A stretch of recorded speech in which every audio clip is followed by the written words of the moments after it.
guys, and welcome back to my channel. If you are new, my name is Heather. I'm the owner and author behind townsandhouse.com, where we help you implement systems and strategies in order to overcome the chaos and cultivate simplicity in your home and homeschool. You know, I have been trying to film a vlog now for pretty much every day. I start with a vlog and then it peters out because I just kind of go downhill emotionally a little bit. I think part of that is the weather in Maine right now. It has been, we got like over a foot of snow right before Easter. And while we do live in Maine, it is kind of late for snow. And lots of rain and just dark, cold, not being able to get out of the house. So I thought I would just sort of sit down and chat a little bit. And also, I do have one fun thing. I ordered some stuff during the Erin Condren warehouse sale, and I got my box today. So I will go through that with you a little bit of sunshine on these dark, dreary days. It's really just been a crazy time. You know, we are homeschoolers and I'm an introvert, and so typically I do like to be home with my kids and everything is usually hunky-dory, but when you're kind of forced to be in your house and not ever leave, we're usually out of the house every day, whether we are at an activity or running errands or just doing something. We do get out of the house. It's not like we're hermits. So it's been a little challenging. We did finish up our school days last week or 2 weeks ago. So we have our count for the year. We are continuing with learning throughout, the foreseeable future. We school year round, and since there's nothing else to do, the best thing for us, for my family personally, is to keep into that rhythm of learning something every day. We take our mornings for a little bit of play in the morning, and then we do a few hours of school-related stuff, whether it's watching documentaries, free writes. My kids are still doing math, read-alouds that I do with them, which we do every day, regardless of whether we say it's school or not. We're still doing that. And then in the afternoons, usually my kids will play outside. They have not been able to because it's been raining and cold and just gross. So, yeah, I learned that I had to shut the news off. I am a news junkie, and typically I like to stay on top of everything. I really love the amount of information that's available. I love business news. I concentrated on economics in college with my business degree, so all of that business news on CNBC, I just love it. But obviously watching that the past month has been slightly depressing, and it's been hard, not seeing my mom. We recently moved to a new house, and we aren't able to get the things that we need for the new house. Yes, we can order stuff online, but things like, silly stuff like picture frames and buying a new mop and all this other stuff, we can't just go to the store to get because we're supposed to be staying home, obviously, and which we are doing. We are only going out rarely, and that's mainly just for groceries at this point. My husband goes to do that. I don't usually go, or we order like a pickup order. But the problem is that some of the stuff that we find necessary right now is not necessary on the grand scale of things. So, about 2 weeks before all of this stuff happened, we closed on our new house. We got all of the boxes in, we unpacked most of the stuff, and then it just, it became evident that we needed to concentrate on making sure that we had enough food in the house and making sure that we had the supplies that we needed, which we didn't because we used up everything before we moved, so we wouldn't have to move it with us. So it was a little stressful, I'm so thankful that my husband does still have a job right now, and he is working from home. It's been an adjustment trying to work around that because his office is in our homeschool space down in the basement. So my homeschool space isn't really set up, and the kids don't have they don't have access to all of the stuff they normally have access to, like all the art supplies and stuff. So it's I know that we're so blessed, and I'm very thankful that we have what we have, and that we are all together, and we have our health. My husband is still working. It's just the weight of everything sort of weighs on me. My husband always says, you can't worry about what's going on right now, which I understand. My mom said the same thing to me a couple of weeks ago. But I always feel that weight on me as a mom. I'm constantly thinking about the next thing for my kids and for myself. So it is a little challenging to just sort of be able to continue on, like pretending almost that nothing's going on, to keep a cheerful attitude and stuff when I'm thinking 3 steps down the road, well, what's going to happen? When we can only buy 1 gallon of milk at the grocery store, and I have 3 kids, it doesn't go very far. It's just one of those things. I tend to get onto that anxiety, panic plane very easily, and I like control, and I don't have any control in this situation. And I think part of it is just being upended with the move and just not really knowing exactly what is going on, what's coming next. What are you doing, sweetie?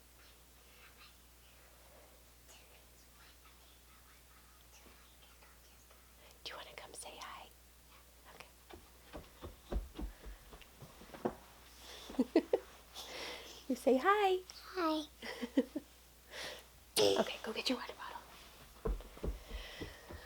So that's kind of where I am. I'm trying to stay positive and,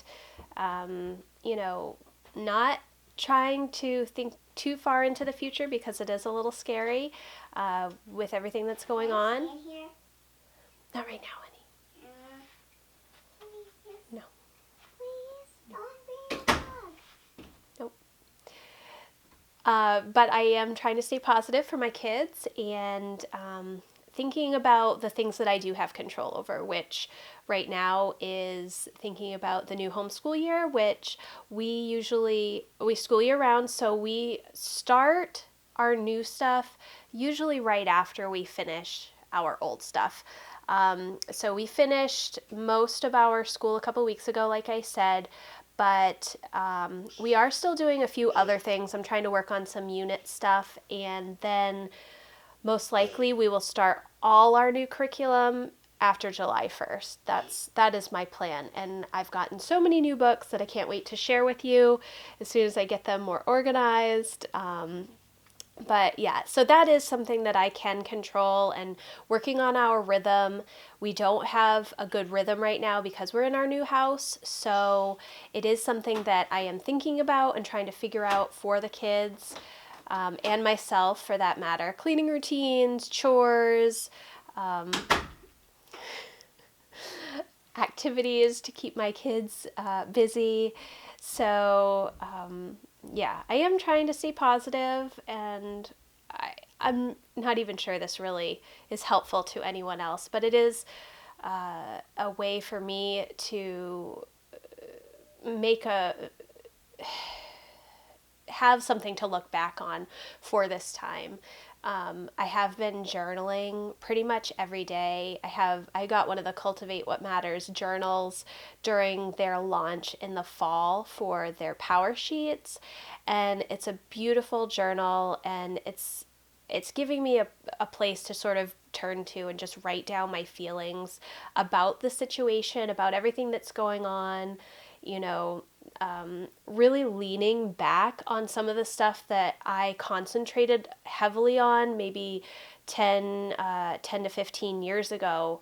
I was really focused on making sure that we had local food, really putting in the effort to find what we needed locally so that if there was ever a disruption in service, I follow all of the peak oil stuff, which you may not know about. I can leave a link down below about that.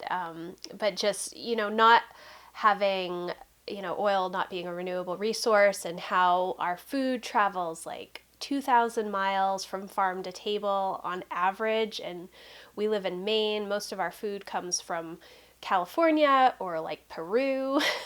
I don't know why. But just looking for opportunities to shop locally and find local things. Yes, you do tend to spend a little bit money up front.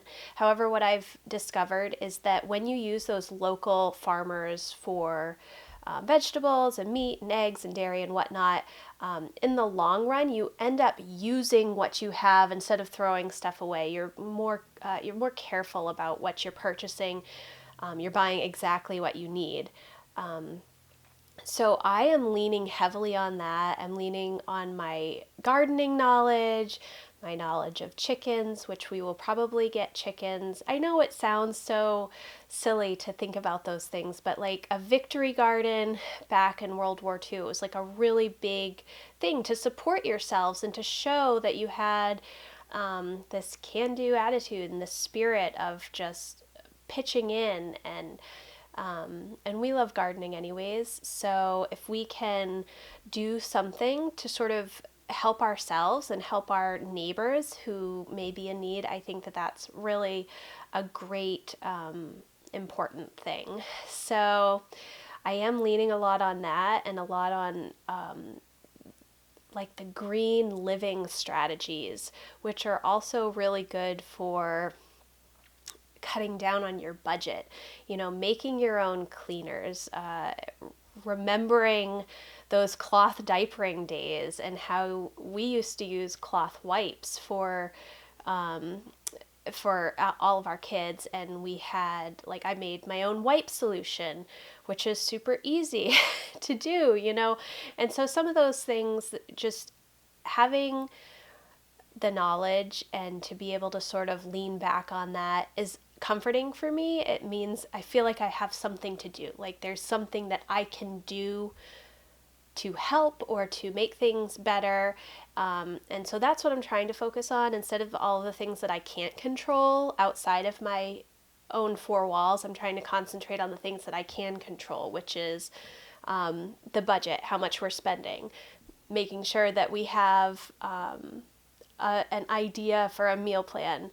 I made a meal list, which I used to do way back when we weren't eating much meat or dairy. I had a list of meals based on pantry ingredients, and I just wrote a blog post today about how to create a meal plan from your food inventory. And some of those types of things are helping me sort of cope with all the uncertainty. I can leave some of the links below down in the description box for some of these things if you're interested. I know it's a little outside the homeschool planning norm, but it is what I am working on right now, and it's something that's helping me sort of move through this and keep sane. But the other thing that's helping me keep sane is thinking about next homeschool year and starting to purchase supplies for that. I do have a budget set aside for homeschool supplies, which we set way before any of this stuff happened. So I am focusing on that. And without further ado, I'm going to share some of the stuff that I got from Erin Condren. Some of it is for the kids for homeschool next year. And actually, I'm not entirely sure what I ordered. I ordered I don't know. So it'll be a surprise for both of us. I know the three things that I got for the kids, but one thing for each of them, but I'm not sure if I got anything else, so it might just be the three things. But I am going to unbox that stuff right now. Okay, first we have at the end of the storm is a rainbow. And this is a little note card from Erin Condren, which is really cute. Yes. So the first thing that I got from the warehouse sale is a schedule pad. I have used the Oh What a Week notepad from Erin Condren for school planning for a really long time, maybe 2 or 3 years now. And this is similar to that. The Oh What a Week is just the days. It doesn't have this checklist page on the side. But my idea with this was that there are 52 pages, so one per one. I got one for each kid, and so they can each have one for each week.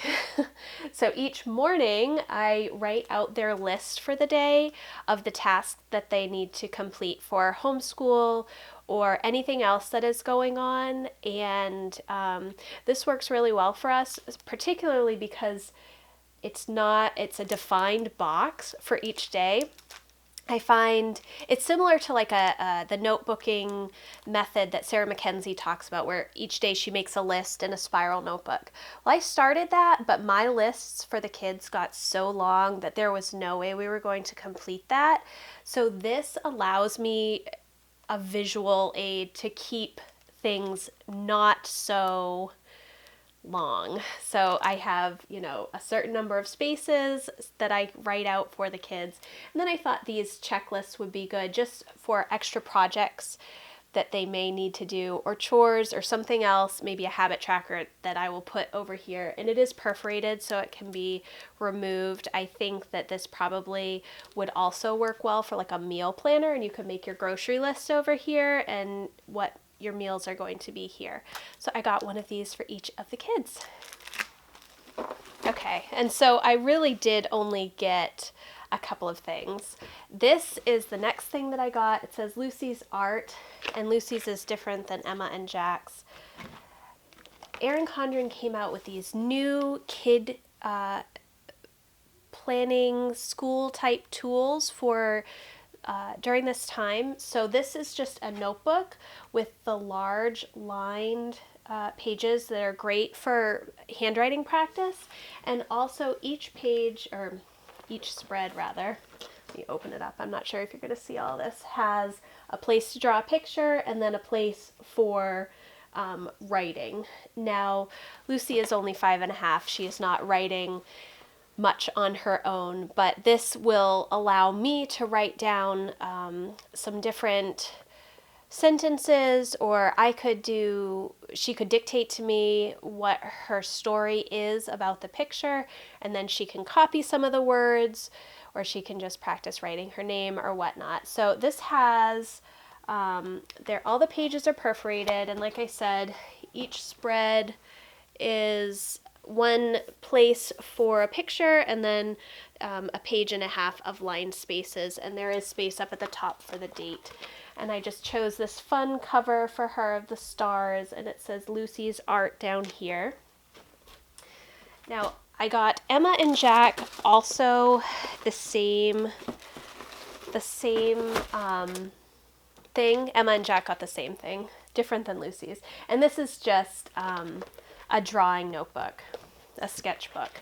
And it's all perforated, just blank pages on that really heavy 80-pound Mohawk paper that Erin Condren uses for her planners. And my kids love drawing all the time. Like, Emma has a notebook that she's supposed to do her math work in, like scrap paper, and it is always filled with pictures of unicorns and people and all kinds of other things that are not actually math problems. But there was only one cover option, so this one says Emma's Art, but I got a different cover for Jack just because I didn't think he was going to care for the pink and purple cover. So he actually chose red and orange, and it's in Jack's Art down on the bottom. And these are all perforated pages too. which is great. But my hope is that they will leave all the pages in the notebook. We've been working on that for a couple of years now to try and just have them keep any of their art in the notebook, because otherwise what happens is it gets all over my house. My kids leave drawings everywhere. I'm constantly picking up paper. I'm glad that they love to write and to draw. That is great, because I know that a lot of parents' kids will not do writing or drawing or anything. But it is all over the house always. I've tried giving them folders to keep it in. Nope, unless I am actively moving it into the file folders in our filing cabinet where I keep all of the kids' school stuff for the year. It's on the couch, it's on the coffee table, on the TV stand, it's on everything. It's just, yeah. So then this is just the other one, just has a blank cover, which I will probably put on one of my other notebooks. Oh, and the other thing is it does come with these stickers, which is kind of nice to have some stickers in here if they want to use for labels or whatnot. But these are really good quality pages and notebooks, and I didn't think that the price was that bad compared to what I pay for sketchbooks when I do school shopping in the fall. You know, usually they have like 50 pages of sketchbook paper, and I think this has like 90 sheets. So that is it seemed like a better deal for the quality of the paper. Yeah. So that is my little Erin Condren unboxing. Not a whole ton of stuff, just a few things, but something that I thought I would share, maybe brighten your day. I will leave a link to these things down below if you're interested. If you have young kids that are working on learning to write, I think the notebook that I got for Lucy with the lined pages, the practice writing grid, and the picture, I think that is a perfect option, and it would be a nice keepsake for them as well. And also the Erin Condren teacher planners are now on sale, the new ones, and I just ordered mine. I'm not sure when it'll come. I'm hoping soon, and then I will have a review for that. But if you're interested, I will put my review from last year's planner in the description box below. But I would love to know how you are doing through this entire quarantine, self-isolation, social distancing time. If it is strange in your neighborhoods, if your grocery stores are like mine and limiting to like 50 people in the store with arrows so you can only go in one direction, or what is it like where you are, and what are the things that you are doing to sort of help keep positive and stay positive and just cope with such uncertain, scary times. Please leave a comment below. I would love to hear from you, and thank you so much for watching this video. I would love it if you're not subscribed to subscribe and give this video a thumbs up and share it if you think there is a mama out there that might like to hear from me, or maybe I can encourage them. So thank you so much for watching, and I will see you next time. Bye.